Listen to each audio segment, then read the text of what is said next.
To be a successful entrepreneur, manager, and a consultant, a few things are very, very essential.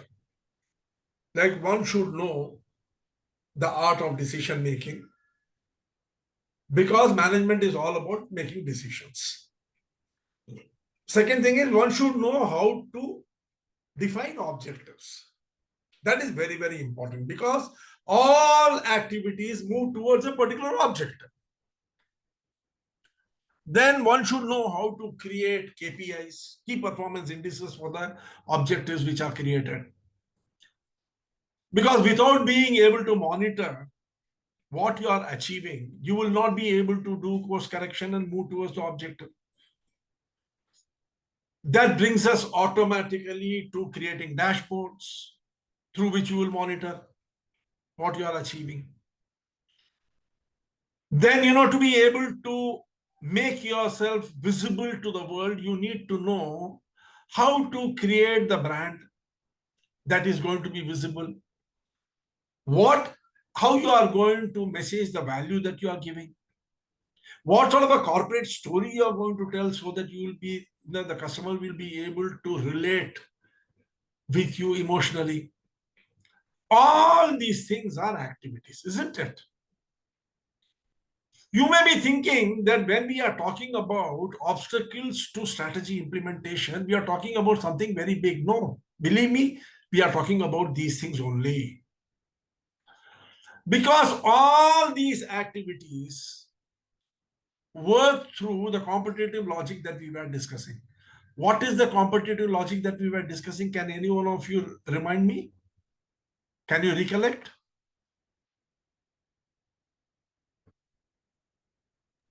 Can you repeat, sir? What is the competitive logic that we had discussed? What is the benchmark the competitor is doing? You gave the example of the courier industry where people. No. You are mistaken. One is presenter centric, other is receiver centric. Correct. Listen to what is being spoken, Suresh. One is conceiver logic, or the person who conceives the logic.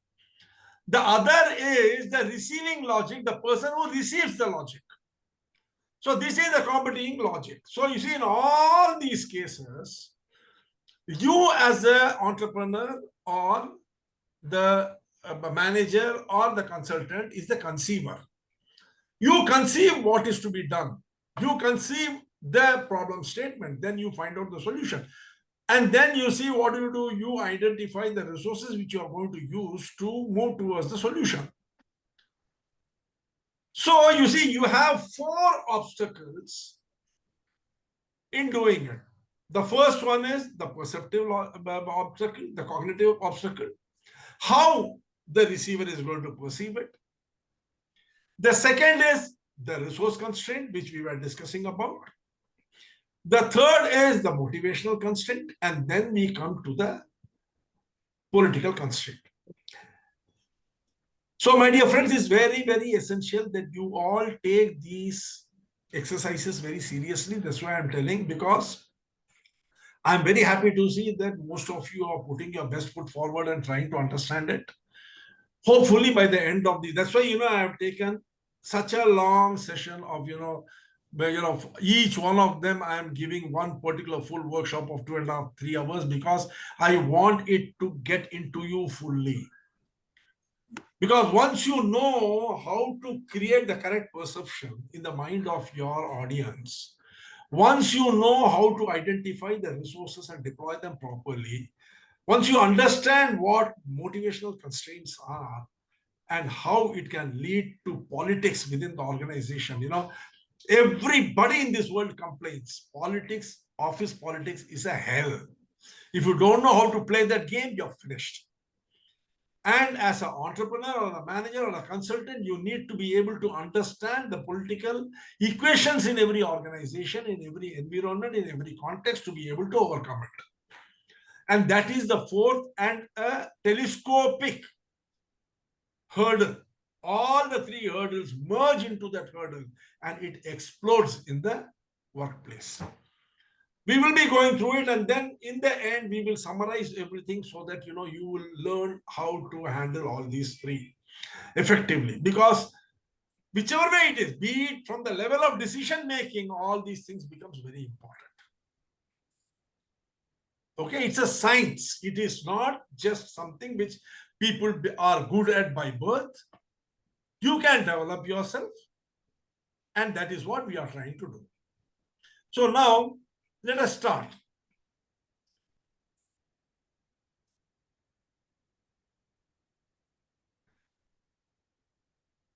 So, how do companies, what are the 10 most common mistakes that companies make, and how can you overcome these mistakes? At least not make them. Spreading resources too thin. The best is prioritize high leverage initiatives. Find out which is the high leverage initiative and then put your resources there. Again, you see, this is a decision making.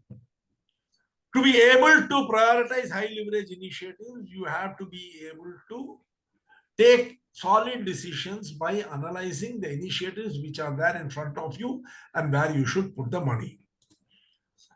Cutting costs blindly without strategic focus is very wrong. What you should do, you should create a value stream, map that value stream, and then find out where you should be cutting the cost. That means which are the value streams which are not giving you adequate return on investment, and then cut cost there. So simply being emotional and say, I will do this and that. No. First, map the value streams of the various activities that you are doing in the organization. Third, misidentifying hot spots and cold spots. Why do these things happen? Why do people misidentify hot spots and cold spots? Can any one of you tell me? Why do you end up misidentifying which is a hot spot and which is a cold spot? Because we are taking decisions emotionally. Individual bias. Yes, correct. Then what should be the answer? What should you be doing? We should. What is the reverse of taking emotional decisions? We should analytically study. and try to find. We should analytically try to find out where there are hot spots, where there are cold spots. Means what? So where our resources are to be used so that we get maximum value. Means what? How will you find out? Where we get value, more value. Tell me the correct. What will you look for? Be data driven. Be data driven. Look at the data. Look at what is the return on investment. Look at where the KPIs. investment is going. KPIs. KPIs. So you see, the answer to not misidentifying hot spot and cold spot is data-driven decision making. Your decision making should not be through your heart, but through your head. Then ignoring internal capabilities. घर की मुर्गी दाल बराबर. वो तो ठीक है, लेकिन इसको कैसे ओवरकम करोगे? कहावत तो बोल दिया, लेकिन इसको ओवरकम भी तो करके दिखाइए. Do a capability audit. Find out what is it each one is contributing towards the organization. Find out what is the amount of work that person is doing, what are the responsibilities, what is the job description which has been assigned to him, how he is executing. That is where, the KPI dashboard comes in. Every individual should have a KPI dashboard. Then underestimating the power of emotional commitment. Very simple. Be purpose driven, not just profit. You see, emotional commitment will come only when the person knows why he is doing what he is doing. It's very easy to say, that we have to get emotional commitment, empower. How? Help everyone understand the purpose of what he is doing and why he is doing it, how it is contributing to the overall corporate objective and journey. Over-relying on technology without cultural alignment. This is a very important thing. Can any one of you tell me what is culture?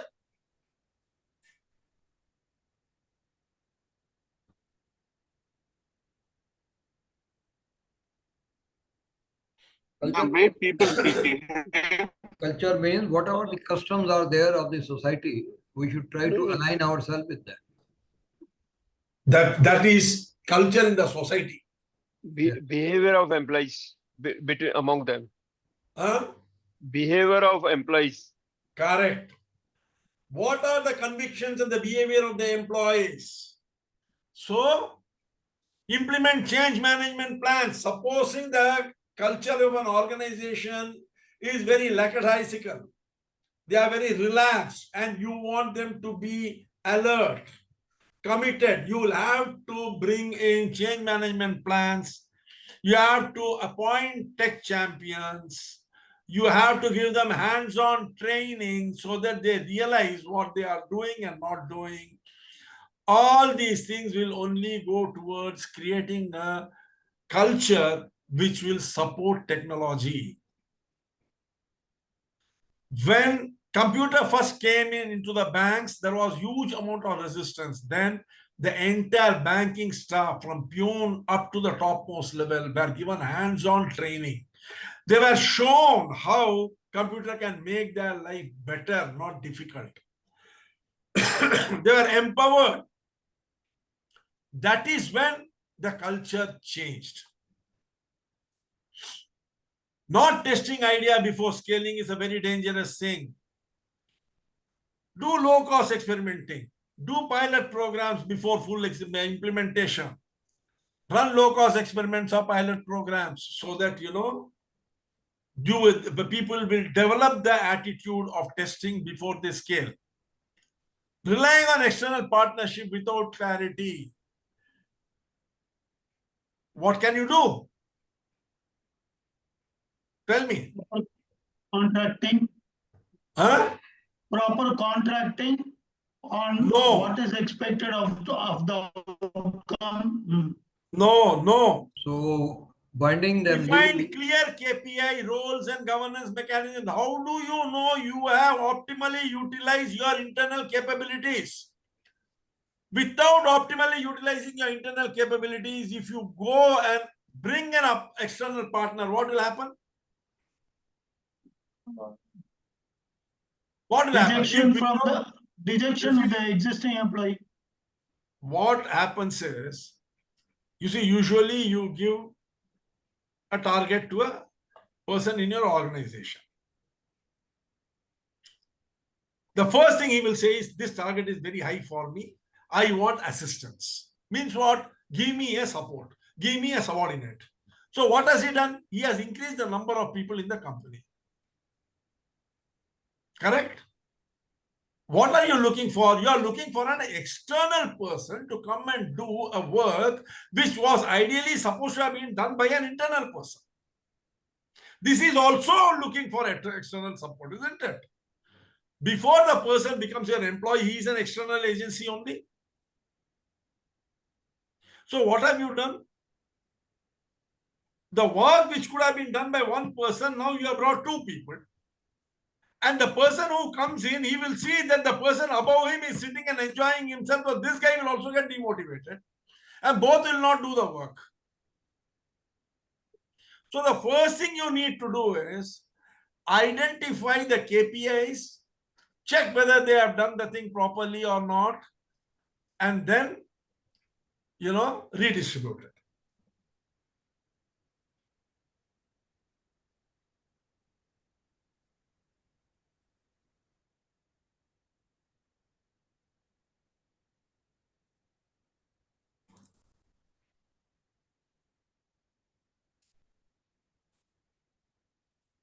Then, neglecting cross-functional collaboration. Solution: form cross-functional teams. Cross-functional is very, very, very, very important. Can any of you tell me what are the various advantages if you can create a cross-functional culture in your organization? We can have different perspectives for the same problem. Yes. Because we will not dependent on one person.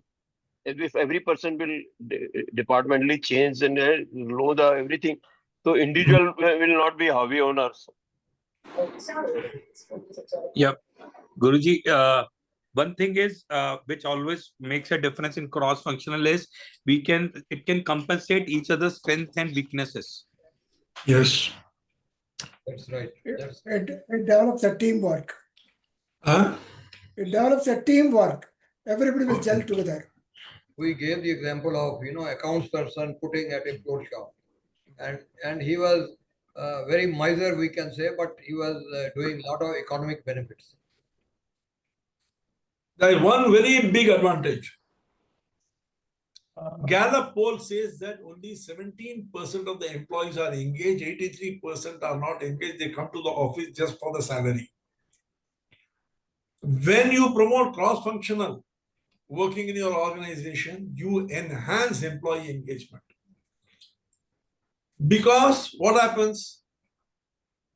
You have a clear-cut chart where every month for a week, a person will go and into another department and do the work there. He will learn that department's work. Second thing is like cross-pollination. He will bring the expertise of his department into that department. So that department will know what this department is doing. He will know what that department is doing, what are the difficulties there. So they will develop a better understanding. And the newness will bring more interest in him towards the organization, which is giving him an opportunity to learn and grow.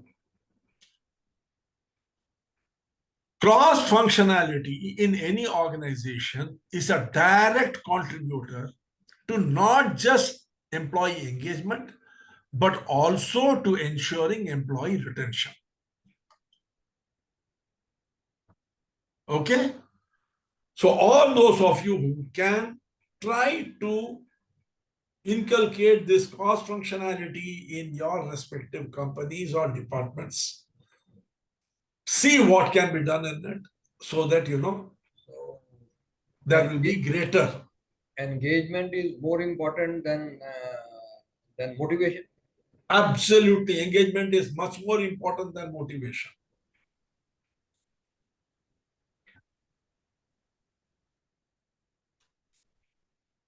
And then finally, we come to failing to communicate the why behind the relocations. We never do that. We just say that we are reallocating like this, but we never say why we are doing it. Develop a transparent communication plan.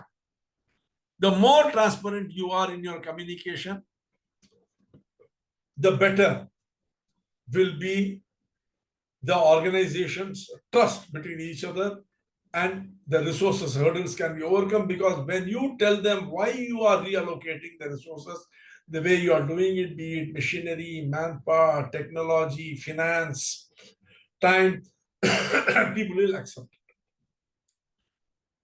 That brings us to today's workshop beginning for motivational hurdle. I'm going to be discussing about a company called Agromac India Limited, a mid-sized manufacturer of agricultural machinery. They have historically served small and medium-sized farmers through a strong distribution network across North India. They are mainly operating in North India. The company has enjoyed consistent growth for the last 15 years. Their focus has been on durable, low-cost equipment. But suddenly, because of huge competition from low-cost imports from China, they came up with a new strategy called the Project Leap.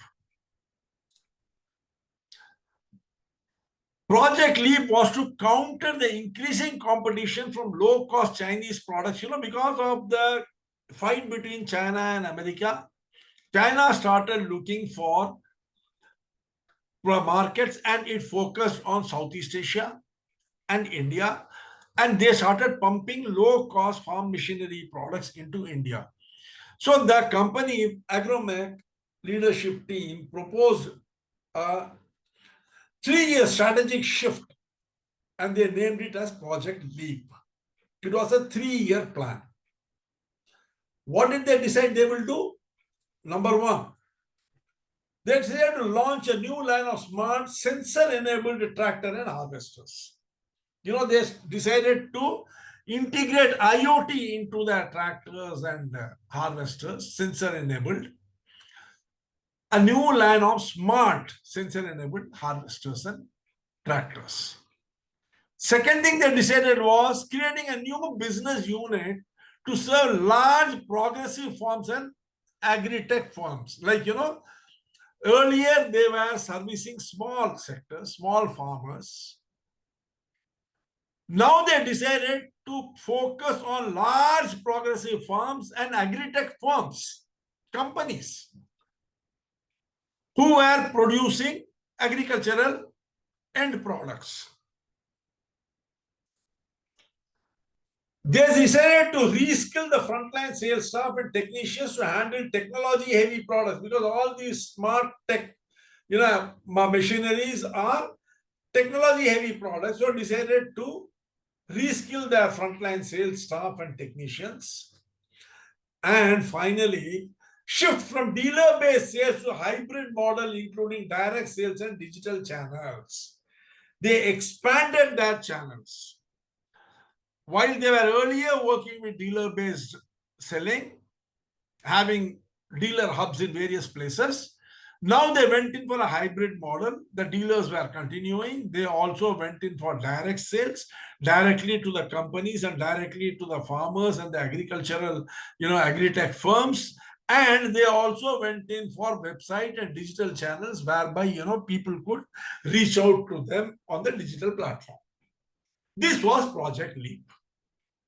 Can you take a snapshot of this?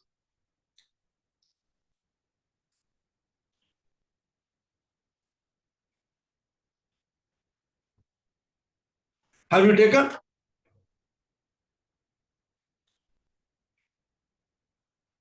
Why am I not getting any answers? Yes, sir. Please reply when a question is asked. Yes, yes. Yes, sir. Okay. Now, 6 months after launch, only 12% of the new product sales target is met. And service complaints are rising. The market was launched, the products were launched in the market. 6 months afterwards, only 12% of the new product sales target is met. And service complaints are increasing. Number two, at online meetings, employees give lukewarm responses, with many keeping their cameras off and saying little. In the online meetings that the company was holding, review meetings, the employee kept the, you know, videos off, and there was very lukewarm response, no enthusiasm. Number three, some managers continue to push the old product lines aggressively, sidelining the new offerings. Number four, training sessions are often postponed and poorly attended. The training sessions were all online. They were often postponed and attendance was very poor. One senior sales manager privately told the HR head, why fix something that's not broken? They said, where was the necessity for this smart stuff? Farmers trust our traditional machines. They are already selling. The new business unit had high attrition. 4 out of 10 team members left within the first 5 months. And finally, field reports show dealers are unwilling to promote smart equipment, citing customer disinterest, though early customer survey shows high curiosity and trial interest. Even though the initial reports were showing, survey reports were showing that there was very high interest on the product, after 6 months, the field report from the dealers is that they are unwilling to promote the smart equipment, citing that the customers are not interested in them. Can you take a screenshot of this?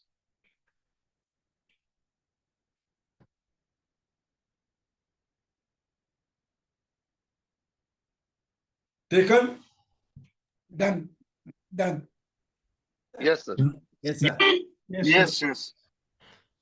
Now, I am going to be dividing you all into two teams.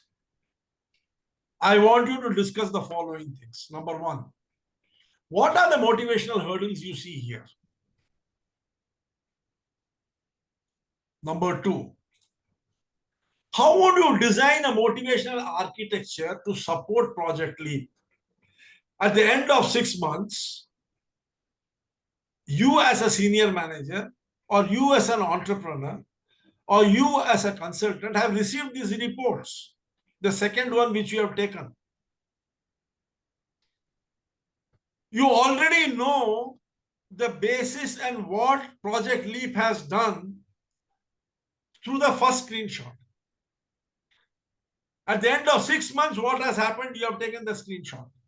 Now tell me what design will you do, what create as a motivational architecture? What will you do to motivate them?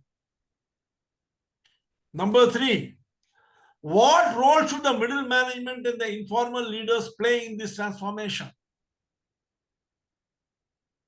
What will you tell them to do? And finally, what could the leaders have done differently so that this problem did not arise?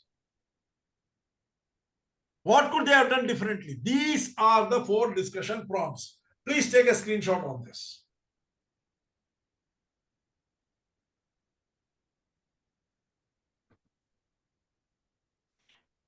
Have you all taken? Yes, sir. Yes, sir. The breakout room activity is you have to identify first the motivational hurdles. What could the leaders have done differently so that these did not happen? And now that these have happened, what sort of a motivational architecture you will design so that you can overcome these problems? These are the 3. You will have 45 minutes, 15 minutes for each of them. 15 minutes for each of them. It is 8:45 now.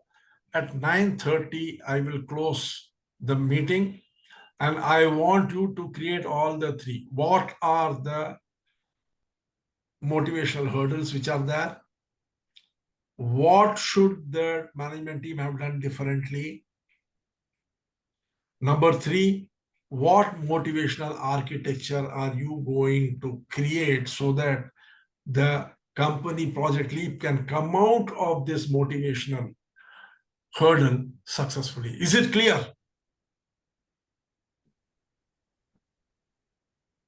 Yes, sir. Yes, sir. तो गुरुजी ये fourth one नहीं करेंगे what role should middle management and informal उसको leaders छोड़ दीजिए, ये तीनों ठीक कीजिए. क्लियर है Let us do these 3 first. Okay? Because otherwise it will take too much time. 45 minutes, 15 minutes for each. Be very focused in your discussion. Don't digress. And I request everyone to give everybody an opportunity. No question of monopolizing. Okay? Fine. I am breaking you both into 2 rooms. Go ahead, move towards your room. Yes, I opened.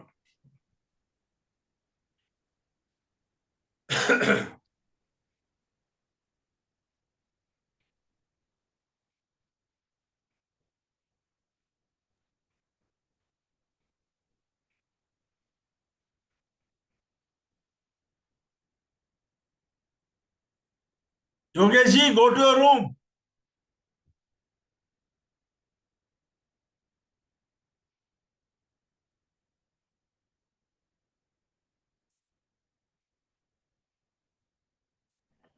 Logged in from 2. I'm checking.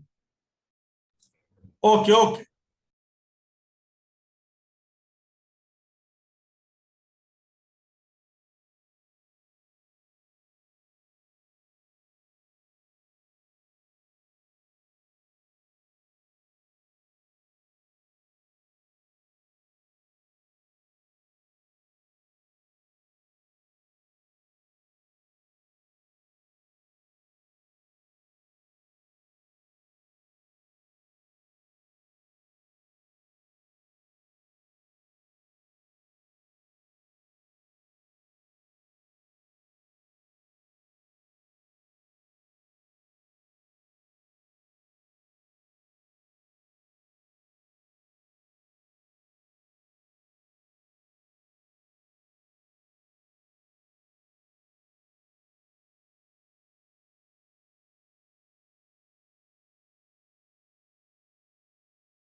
Subaraju sir, the exercise.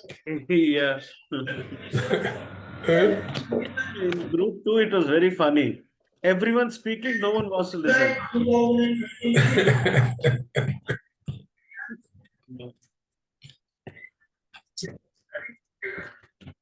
Who all were there in group 2? Group 2, all the big fishes, Okay. all the sharks. Very good. So, how was the exercise? You are muted, Yogesh ji. Contest. Lot of Very good, lot of very good. brainstorming. Yeah, initially it was difficult, I will say, or not difficult, like the ideas were not coming. But as gradually we start working on it, so there was a lot of things started opening up. It took a while for us to get really engaged in it.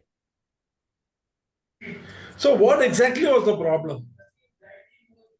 What exactly? You see, you are a consultant. This is the type of problem which people are going to bring to you. Yeah. So, where did you find the bottleneck? Dushyant ji, want to say something? You are muted. The bottleneck has been the core principle. Everybody dreamt of leap at the top management, and nobody communicated down at each and every level. Not only that, if I want to teach you something new, possibly I need to practice 7 times out of 10. Then it will reach a level where people will accept it. It has to be taught more than what you're teaching the current. No, I am not asking about what the solution, what was the agromac problem. I am asking the problem with the group which was working on the problem. Because you see, as a consultant, as a manager, as an entrepreneur, this is what you are going to face in life. Absolutely. You will have a perception of a problem, you will take a decision, you will then work out a workflow to solve the problem, and then you will communicate it and start doing things. And this is what is going to happen. 9 times out of 10, this is going to be the outcome. I think one line definition, it's just a one-way communication. No feedbacks taken, nothing done, which should have been always been taken at each stage, at each point. You are talking about the company or the group that was working on it? I am talking about the group which is working, your team. What was the problem that you are facing there? I am not talking about Agromac now. I am talking, because you see, you are the management. When I created the team, I created the management which was going to handle it. So, I would like to point out some points, sir. So, the people who were involved in this program were the dealers and the team management and the company. Going there, Prasud, listen to what is being spoken. First, learn to hear things correctly. My question is, what was the problem the team which was working on it was facing? Room number 1 and room number 2. What was the problem with that room? I want you to identify that problem first. First, so we identified who will return, and who will be spoken during the period. Oh, such a easy thing. That was your problem, is it? That was the first company. Screw the company. Screw the solution. Let us first decide who will write, who will talk. Good. Then slowly. See what life is. And we say we are entrepreneurs, we are managers, we are consultants. And the people who will trust and come to us, they are going into a deep well of shit, never to come out of it. The clarity about the management, like who will do which all things, and when and all of the team should be focusing on a single goal, working towards the same Again, he has objective. gone back to the company. I am No. asking Prasood about the team in the room. What was the problem? Arun sir, I can comment on that because I was in both the groups. Okay. I was in both the Okay. groups. So I can tell you that there were different perspectives and ideas from people without a common objective of the question we are addressing. And the same thing was in group one, like in one of the groups, some people were silent, some were, telling what is their own perspective, so there was this divergence of perspectives.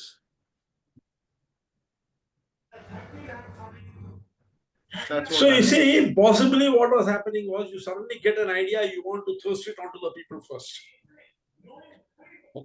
In the meantime, you get another idea, you catch that idea, push it onto. That means the person who has the loudest voice gets to be heard, and everybody else, they shout over that. Was that happening? Okay. Not in group one.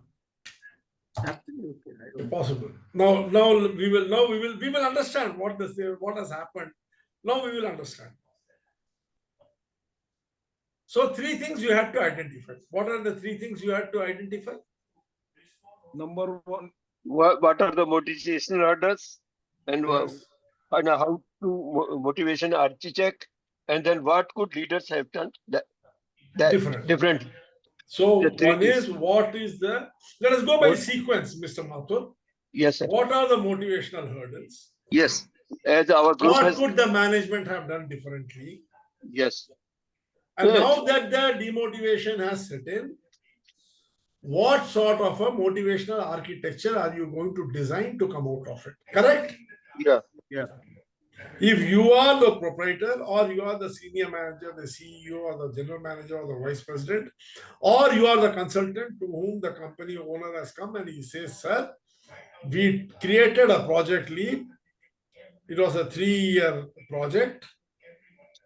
It was of manufacturing and marketing smart agricultural machinery so that we can overcome the competition created by Chinese low-cost products. We launched it. This is the problem. Please help me. So where will you begin? Sir, You will begin with identifying what the hurdle is. Yeah. What are the motivational hurdles? Because when the answer is, when the thing is given you, it should become obvious to you that it is a motivational hurdle. Number 2. What the thing the management could have done differently? Because in the first slide itself, you have seen that everything has been taken care of. So obviously, when the answers come in the second slide, in the print shot, you have seen that it is a motivational hurdle. So what is it the management could have done differently? Without knowing what the management could have done differently, you can't create a design architecture, because the gap will not be visible. So then you create the design architecture. Correct? Who will go first? Room number 1 or room number 2? Okay. Room number 1. Yes, but 2 minutes. I want ultra fast. I don't want explanations. Okay. Tell me 1, 2, 3, 4, 5, 6, Yes. 7, 8. These are the motivational hurdles. This is what they could have done differently. This is what we will do. Yes. Okay. Motivational hurdles. First, I will speak. Then we will, if anything remains from my group members, we will give edit them. The dealers were the part of new strategy. What is the? What are the motivational hurdles? Dealers were not the part of the new strategy. First motive. How is that a motivational hurdle? Okay. I am unable to understand that. Okay, then we'll discuss. Okay, tell me the second one. Managers were not reskilled or appropriate tools were not given to the employees. And the third is the serious sales managers and senior sales manager were sidelined. And si- sir, हाँ बोलिए. silent influence were not properly identified. These were the motivational hurdles we find. Okay. And what good leaders were done differently? Transparency in communication, taking feedback, and lead by examples, inspire the people for the greater performance.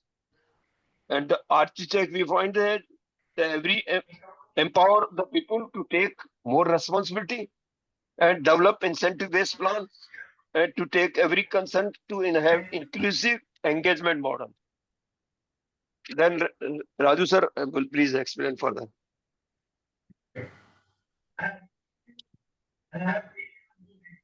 Which one? What is the last point? Last point, architect.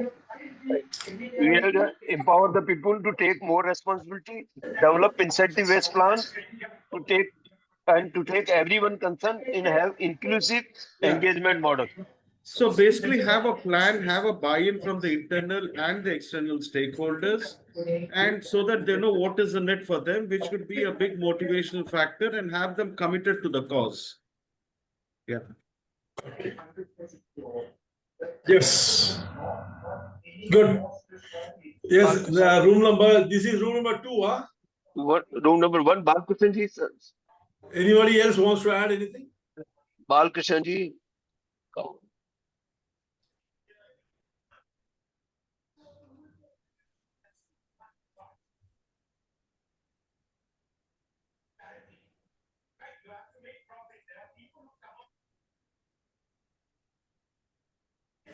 Focus. He's not speaking. Okay. Room number 1. Actually, we are room number 1. Madhav sir is room number 2. Okay. We are from room number 2. Brief, What are the don't aspects conduct a we... class. Huh? Be brief, don't conduct a class. No. Yeah, One be brief. purpose clarity was missing. Why new sensor, new machines? What is in it for the employees? How they will benefit the organization? That purpose clarity was missing. Second, different stakeholders of this new business model leads to confusion. So they had a say. Middle manager is saying something. The top management is saying there is no alignment in the communication. And how pricing is done, whether skills are being developed, is another aspect which has. Just a minute. You are showing something, you are telling something. Where are these points? Sir, 1 second. You can see. Okay, go ahead. Read. First one, purpose. Read. First, purpose clarity is missing. Okay. Why sensors, new missions, why larger company, and how it will benefit the individuals as well as the organization. Second, different stakeholders for existing business what and is new business. Suresh, what is the motivational hurdle? The motivational hurdle is clarity is missing. They don't have clarity. They have fear. Okay, they so have confusion. they don't have clarity. Then go ahead. Just say there is no clarity of purpose. Move on to the next. Yeah. Who should go and do what role? That particular aspect of division of work, whether it is being done, that is also a confusion factor. Gap in the communication between the top management, middle management, and the lower management. Fear factor that direct sales will affect their own sales and incentives. Whether proper customer profiling is done. So they have a confusion part of it. So confusion, fear, lack of clarity. These are the 3 aspects which are the motivational hurdles, major aspect which we identified. Anybody else would like to add anything to it?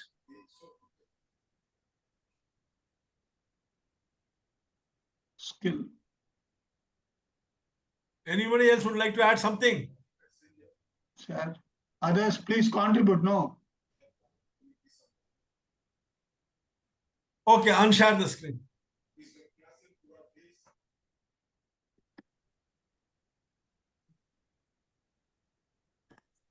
Okay.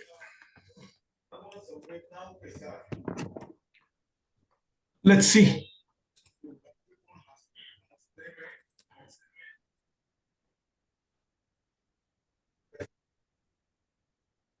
I think we will conduct one or two more workshops on these subjects because I find that clarity of the hurdles is becoming a bit difficult. What exactly is an emotional hurdle, motivational hurdle? That clarity is required. The first thing is lack of understanding or belief in the strategy. That the current strategy will help the company face the competition in terms of being able to face up to the low-cost machineries which are being dumped in the market by the Chinese. This strategy will work is something which is not visible. There was a lack. In other words, the field staff and the managers did not fully grasp the rationale for moving to smart equipment. And the strategic narrative hasn't connected emotionally or practically with the frontline managers. They were given they looked at it more as a task than as a means to face up to a particular problem. This was one serious motivational trouble because when the understanding is lacking, you always tend to do things because you have to do it, not because you want to do it. Commitment comes from wanting to do it. You know, whenever you set an objective, how do you create commitment towards the objective? Can anyone tell me? Well, your passion to it, your determination to it. By having a buy-in. Management is much more scientific than just these things. How do you create a commitment towards an objective? The timeline. Because how will you create commitment towards an objective? Unless you are emotionally attached with them. How will you create that emotional attachment? Some motivation. How will you motivate? मैं ये पूछता रहूंगा. If you are not going to give me the correct answer, I'll keep asking Unless you till see a tomorrow big morning. picture and get Money. attracted towards it, you won't be able to commit yourself. Because how will you create commitment towards an objective? When you know it is something for me. Let him answer. When you know it is something. Please wait. Let Bikashi answer. So one way I can create the commitment towards your objective when all the stakeholders are creating the objective together. Is this how you created objective and commitment in your team? For Not every Aditya time. or whoever it is? You did a class on objective setting for your team in one of your clients, isn't it? Yeah. How did you do it? So first is we created we brought the clarity in it. Then how the clarity is we looking at that first we looked at what we are doing currently, and if we will intervene, what else we can do by our intervention. Then we are looking at the introducing the new product in the new geography, and we are looking at the introducing the upselling the product with the current existing customers. In other words, you adopted a scientific process for identifying the objective to be achieved this year. Yes. Next. So first we brought the clarity, then we went through the complexities. Like what complexities comes when we are looking at when we created first the clarity, then we are looking at what are the complexities, what are the hurdles, obstacles which are coming along with in fulfilling this clarity. Are you all listening to what he's telling? Yeah. Yes, sir. Please understand it. Because a commitment is not something which just you shake your hand and it comes. No, it's a scientific process. Yes, Vikasji, continue.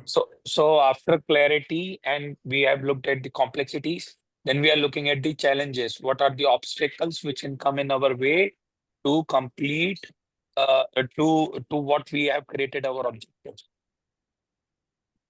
That means first is you follow a scientific process of identification of the objective to be achieved. Yes. Second thing is you identify the complexities in achieving this objective. Every objective has got certain complexities. Yes. You identify those complexities. These complexities will throw up some challenges, which you have to overcome to resolve it. When you identify those challenges and how to meet them, automatically you realize that you can do it, and that is there is a when commitment. the emotional buy-in and commitment comes. This process was not followed, so they could not appreciate the strategy. If the company had explained the strategy, identify the complexities in executing it, the challenges which follow by which they can overcome those complexities, the commitment and the buy-in would have come, the purpose of the strategy would have been clear to everybody. Is it clear? Yep. Please understand the process, because when a person or a company comes to you, or in your company when this problem is there, if you want to create an understanding of the strategy that you are going to give for the people to implement, you should be able to very clearly tell them what is the ultimate objective, the use case, that is the starting point, what it is, how will the ending point look? What are the complexities that you will have to travel through to reach that ending point? What are the challenges which you will have to overcome so that these complexities can be resolved? Only then the commitment and the buy-in will come, and the full grasp of the rationale for the strategy will be understood. Second, comfort with status quo. Please understand one thing. As I said, people always want to remain in their comfort zone. Employees have succeeded over the years with the traditional business model. So their argument will always be, why change now? This was very obvious when a senior salesperson said, we can't understand why we have to change this now. Because again and again, he was going towards the past where he has succeeded with the current business model and he did not want to change it. So you'll have to show him that if he is not going to change, what are the disasters which are going to come? You remember in that cognitive thing we had shown the horror stories.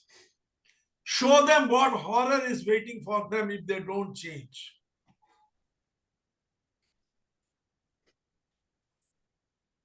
Then, number 3, fear of incompetence. This again, comes from lack of understanding. The fear of incompetence comes why? Because whenever a particular strategy is given, there are various activities you are asked to take care of, and those activities are complexities, and you don't know how to handle those complexities. You only see challenges, but there is no one to show you how to overcome those challenges, to resolve those complexities. And this can create a sense of incompetence within the people. Even if you train them, this incompetence can be a great demotivator, because no one wants to fail. Low trust in leadership's commitment. When the leadership is not taking the necessary steps to resolve the confusion in the mind of the people. You see, again, this is a perceptive challenge. This person, as I was telling you, it is all a telescopic thing. You have a cognitive challenge. The cognitive challenge enters into the resource challenge. The resource challenge enters into the motivational challenge. The low trust in leadership commitment arises out of a cognitive challenge. Lack of trust because they have not taken adequate steps to ensure that the strategy is clearly explained to the subordinates. Misaligned incentives. What sort of an incentive have you given? Are they still being rewarded for volume of old equipment than pushing for the new smart line? Or have they taken away the rewards of the old and put everything into new? What is it they have done? Do the dealers find adequate economic motivation to market something? Due to which they say, even though initially they said that the survey was supporting the product, later they said it is not supporting. What exactly was the incentive structure which was planned? Because money is a very big motivator. The sixth lack of motivation, possible motivation hurdle, is incentive. And sixth, and the final thing is the purpose and the identity was lost. The company for 15 years had been working on the old machinery. Suddenly the new one came. The long-term employees took pride in being trusted partners to grassroots farmers. Suddenly they started shifting from grassroots towards big companies and large farming. From hubs to direct to market and to digital. All these things created a confusion in the minds of the people. The purpose was not redefined. The identity was not rebuilt. These are the 6 likely motivational hurdles which appear to be present from what we have seen. Lack of understanding of the strategy, the comfort which has there with the status quo of 15 years of success.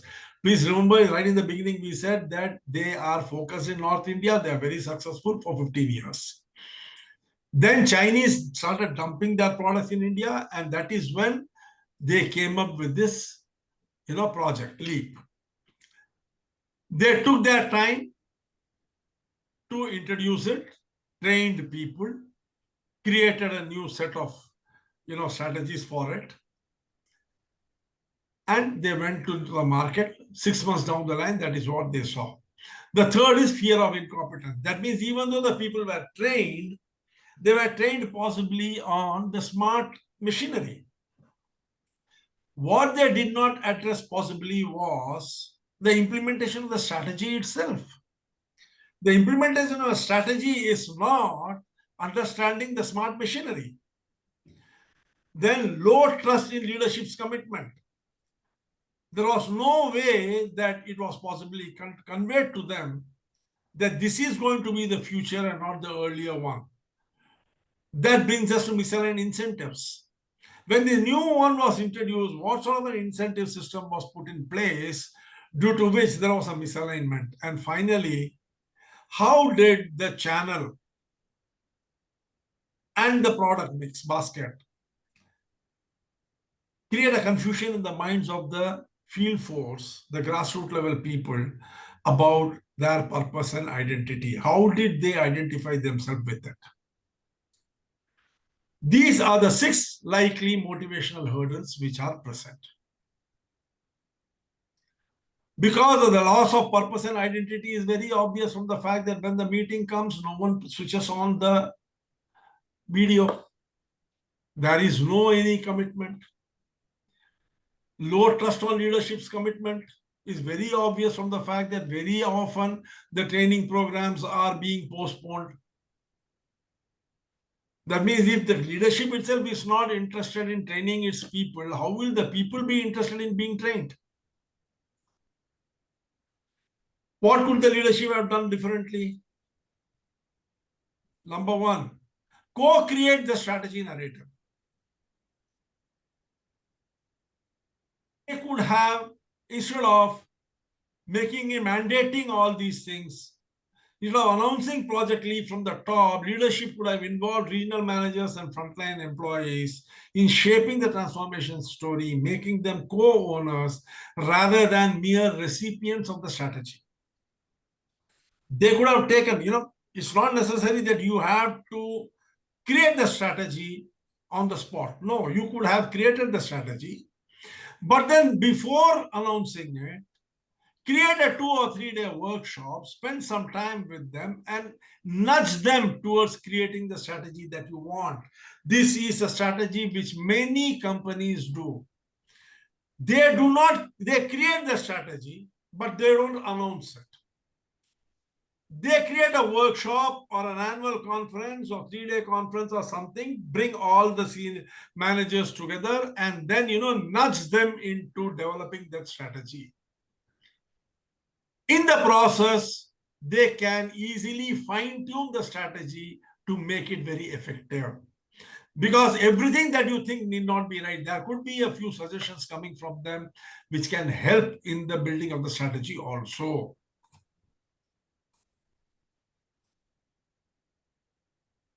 Instead of only announcing Project Leap from the top, leadership could have involved regional managers and frontline managers in shaping the transformation story, making them co-owners rather than mere recipients of the strategy. Number 2, clarify why now. 15 years your product has succeeded. Why suddenly you are going in for a new product line which is going to cannibalize your old products? Because when you bring in smart machineries, your unsmart machineries are going to be cannibalized. The customer base is more or less the same. Possibly the additional customer is the big farms and the agri-industry people. But otherwise, they are the same. Provide a compelling and emotionally resonant reason for change. Your customer stories, competitive threats, and emerging farmer aspirations to personalize the need for smart machines. Explain to them. This is where comes the customer story. I was talking to you about brand messaging, value messaging, and storytelling. Brand messaging is the message of what the brand carries to the market. You have brought smart machinery, it's a brand. Then what value does it offer? Then comes the story by which you will be able to emotionally resonate with your internal customer for the reason for change. Align incentives early. Again, co-create with them. From day one, ensure sales and dealer incentives favor the new product line. Reward learning, experimentation, and early wins, not just outcomes. Many companies, the mistake they make is they put an incentive on sales, neither on learning nor on experimentation. In other words, maybe, you have a small reward for the best performer in the training program. You have regular quiz and questionnaire submission. You could have a small reward for those who submit the replies in time or those replies which are right. You could have road shows. You can have demonstration clinics. For all these, you can create a reward. The person who comes up with the highest number of road shows or the person who comes up with the best demonstration in the field. These things, when you start doing, there is a buoyancy. The total amount of incentive for the sale of a unit, whatever you have kept, you can break it down into small unit, parts, and then distribute it over all these things so that there is a continuity. Align incentives early. Then de-risk the new role for the employees. You see, employees might have felt scared. Then what happens if I don't sell? What happens if in the process of trying to sell these smart machineries, my existing sales goes down?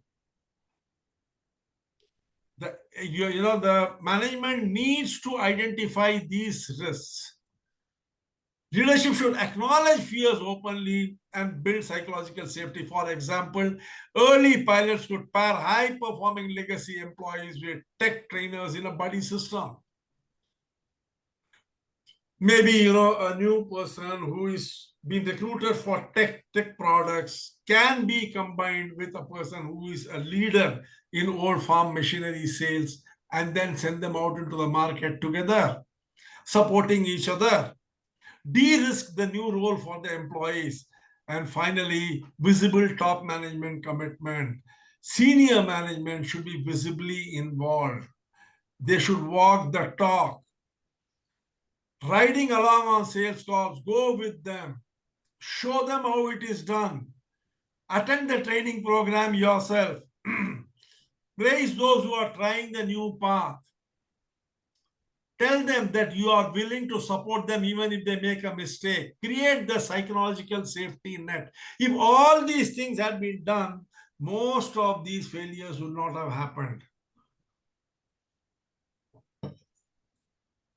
You can co-create. So, see, in your company, whenever you want to create a change or when you want to introduce a new strategy, design the strategy. The senior management has got every right to design the strategy because its vision is better, its understanding of the needs are better, its understanding of the trends and the evolving trends are better, the future mapping they do. So, you can create the strategy, but start co-creating the same strategy with your key people, key influencers, so that there is a buy-in. Keep the answer, why you are doing it at this juncture, ready with you. The why now is very important. Start the incentive right from the beginning of the training program, right from the time you start rolling out the strategy. Face the incentives for every step of it, for learning, for experimenting, for messaging, for demonstration, and then for capture. Have incentives for all the stages, not just for capture. Many people, what do they do? They say, if you sell one machine, I will give you this much. No. Right from the beginning, you have, if you can message how to sell the machine well, I will give you this much. If you can demonstrate how the machine works, you will get this much. If you conduct 4 road shows or 5 road shows or 5 demonstrations for 5 different customers, I will give you this much. Then for each machine, I will give you this much. Whatever your final incentive amount is, that you can break into all these small units so that each early win, small win, will add to the motivation of the employee. De-risk the new role. When you are giving a new target, de-risk it. For what you are currently doing, this is that. Don't worry about it. This will always remain. For whatever extra you are going to do, I am going to give you this much. But this extra has to be done. What we can do together so that you can do that, let us do it.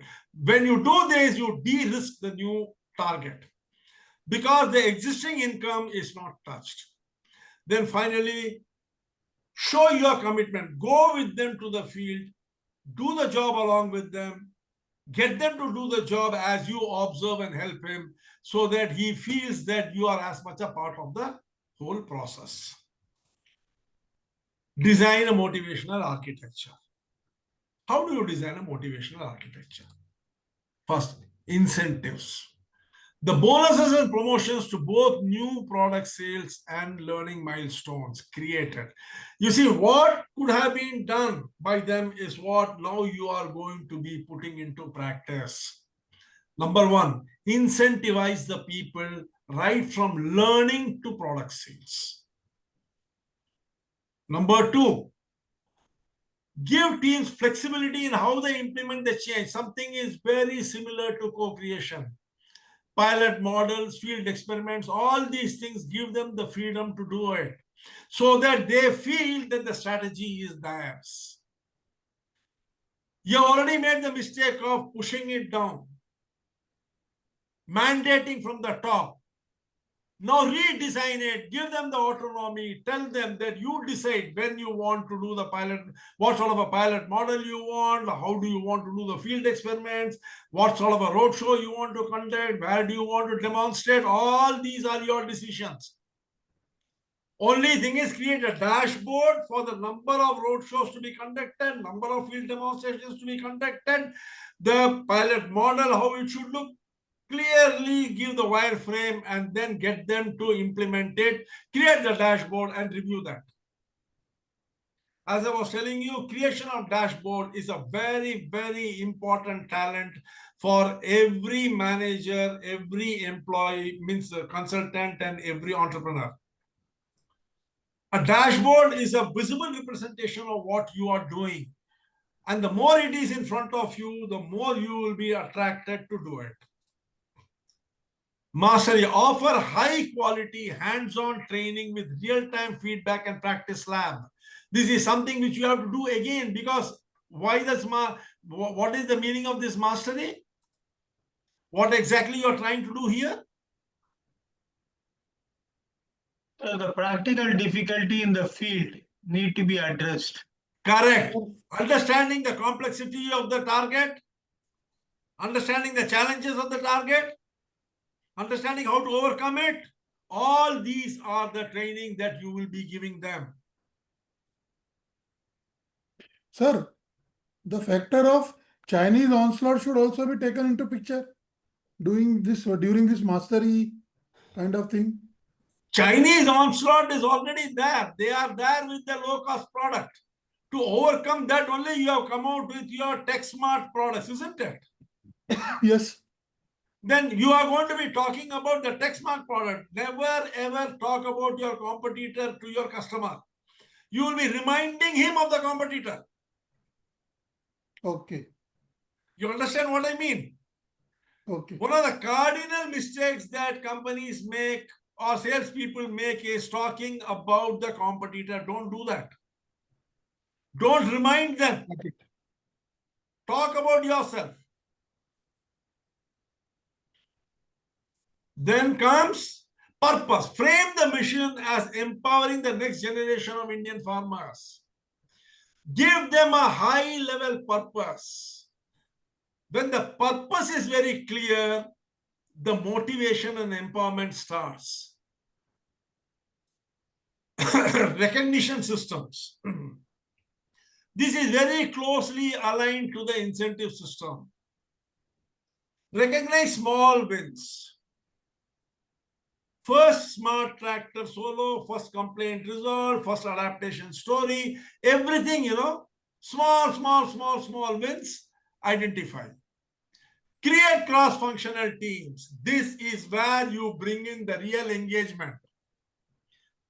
If you create cross-functional teams, create mixed teams, old plus new for learning and peer motivation, you will find that there will be tremendous amount of buoyancy in the group. Old people working with new. The old people can mentor new. The new people come with more technologically savvy and digitally savvy ideas. They can help the old people learn the new things. So you see, there is an exchange of fresh blood. Listening loops, utilize internal surveys, online meetings, and suggestion forums. Why? Because you see, there was one particular observation that people were not very responsive in the meeting. They were keeping everything closed, right? So here is an opportunity for you to ensure that you can again, start getting them onto the loop. And when it is in the form of a suggestion, they will always be willing to provide their input. Any questions?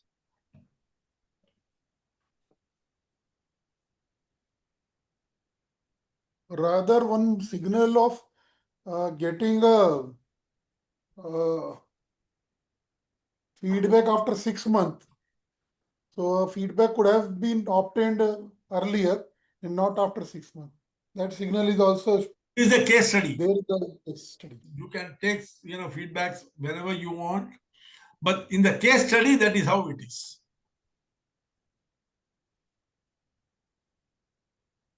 Any other questions? Arun sir, one question in relation to the commitment. What I've seen in my practical experience is that simple thing of involving the employees in the common cause automatically builds a commitment, even though there might not be some incentive factor for them, but making them a part of the bigger picture, automatically commitment kicks in. Your views on that?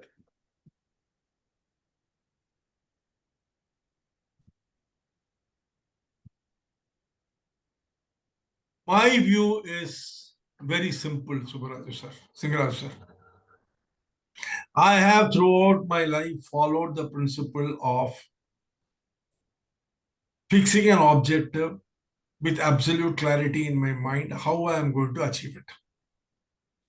This is always followed by the complexities involved in achieving it. Then comes the challenges which I will have to overcome to resolve the issues created by the complexities.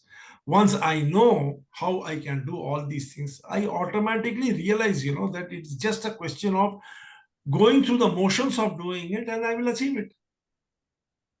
If I have to tell you, Sigaraju sir, that by July 30th, you should earn $1 million, how will you feel?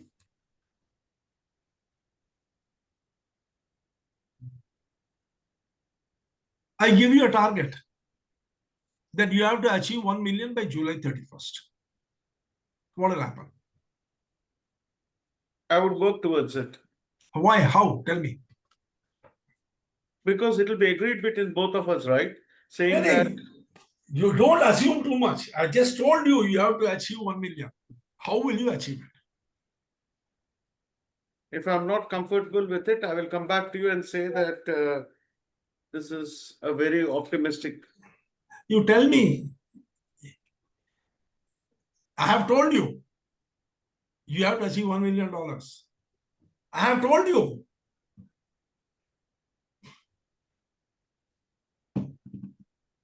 I will keep cursing. So you see, different. where is the commitment? Where is the commitment? Who is going to benefit if that 1 million comes? You are going to benefit or I am going to benefit? Both are going to benefit. No, how am I going to benefit? You are going to achieve a 1 million target. I am not going to benefit anything. Are you going to give any money to me for achieving that 1 million? No, because you being my employer will also benefit from the process. No, I am not an employee. I am conducting this program. I am telling you, as an attender in this program, you have to achieve $1 million earned income. Don't assume anything. Simple statement I am telling. I am conducting an online program and I am giving you an objective for 31st July. You will have to earn $1 million. You might not even come back to me after that. I might not get in touch with nothing. You will be richer by $1 million.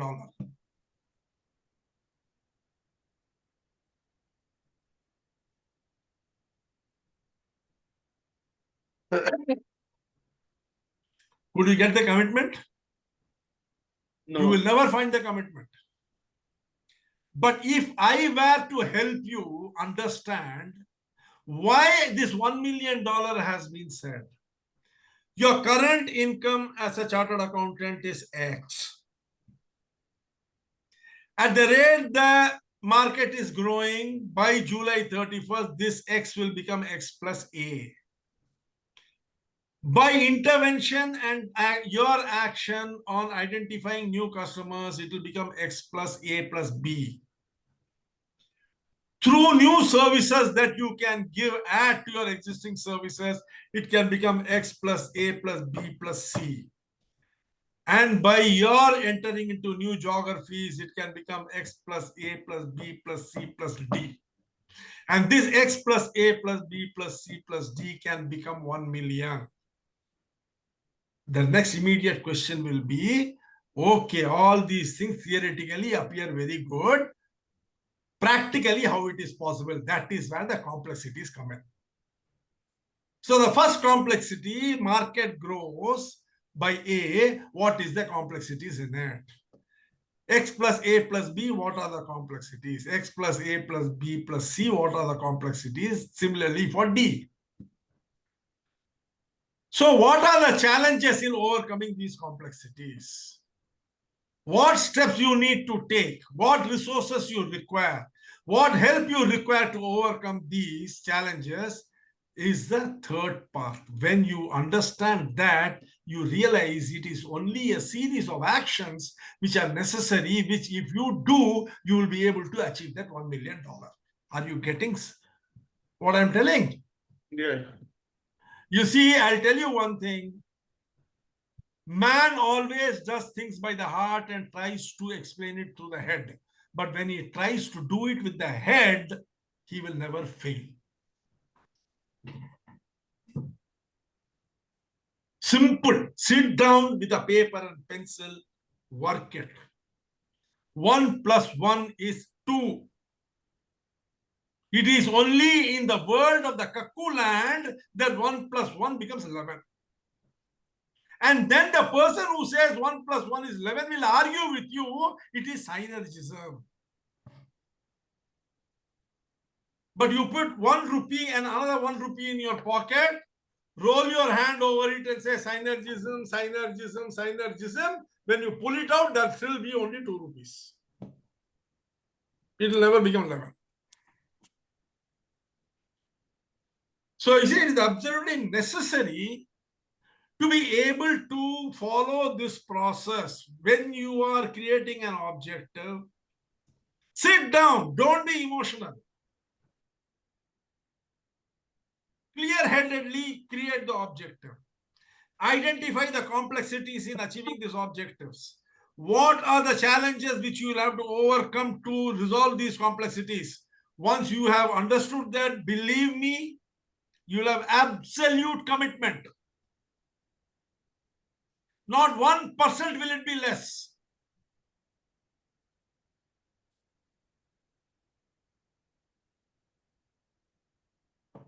I have one suggestion.